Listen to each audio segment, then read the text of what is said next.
व्यक्ति दुखी हो जाते हैं अपने प्रारब्ध के पापों से, संकट के ऊपर संकट, संकट के ऊपर संकट आ रहा है, तो वो क्या दुखी होकर के क्या धारणा करते हैं, हे भगवान आत्महत्या कर लो। इसके विषय में परमेश्वर अपनी वाणी में कहते हैं, इस देही को और देवता लोचे तू नर क्यों उकलाता। इस मनुष्य शरीर को तो देवता भी तरस रहे हैं जो तुझे प्राप्त हुआ है, और तू इससे क्यों उकलाता है, यानी इससे क्यों छक लिया। अब इससे दुखी होकर तू इसको नाश करने जा रहा है, इससे अच्छा कोई संत तलाश कर, भक्ति कर, पूर्ण संत की खोज कर। अब यहां इन जालिमों ने क्या जुल्म कर रखा है, ये नकली संतों ने, ये असली संत तक जाने नहीं देते। जगह जगह इन ठगों ने अपनी दुकानें खोल ली, ना इनको कह का पता, ना भगवान का पता, ना भक्ति का ज्ञान, और लंबे चौड़े आश्रम बना लिए और ऐसी मार्मिक बातें लिख दी। सचखंड की सड़क, वो तरह का जो सचखंड, सतलोक की सड़क माने सीधा रास्ता, पक्की, जिसमें कोई बाधा ना हो। तो श्रद्धालु तो फिर जाएगा भाई, जिसको रोग है, जिसको चाह है परमात्मा की, वहां जा फंसे नकलियां के पास। पूर्ण मोक्ष मार्ग इसी आश्रम में प्राप्त होता है। इस तरह के पता नहीं कितने संत बने हुए हैं। तो ये सबसे बड़ा काल का जाल है, ये नकली संतों का होना। तो कहने का भाव ये है कि देवता भी इस मानव शरीर को तरफ रहे होते हैं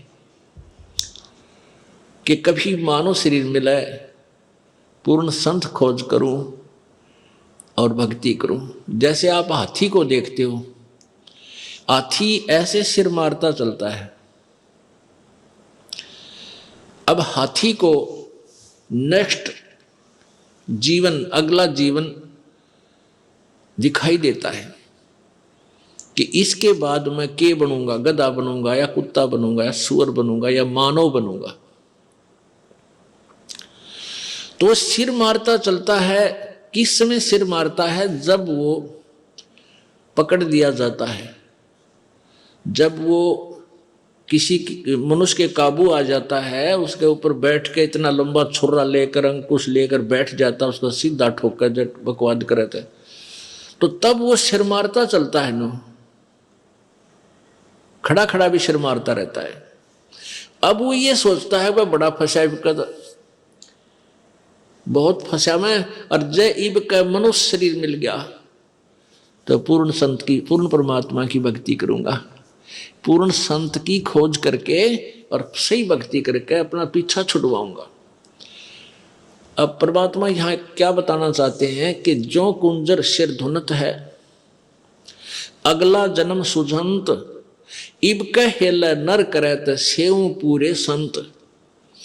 हाथी मन में सोच रहा होता है कि यदि अब की बार मनुष्य जीवन मुझे मिल गया तो पूरे संत की खोज करूंगा। अब परमात्मा फिर उसके ऊपर एक और कहते हैं कि हाथी अर्थात ये आत्मा मन के संयोग से इतनी ढीठ होगी।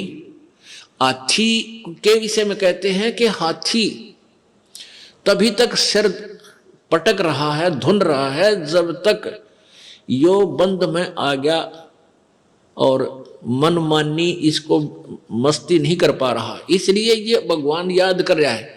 और ईब छोड़ दे इसने, अब इसको खोल दे यहां से और जंगल की तरफ कर दे। कति भगवान याद ना करे, उड़ा खावा केड़े के पेड़ा नर मारा मस्ती फुर फुर नहावर।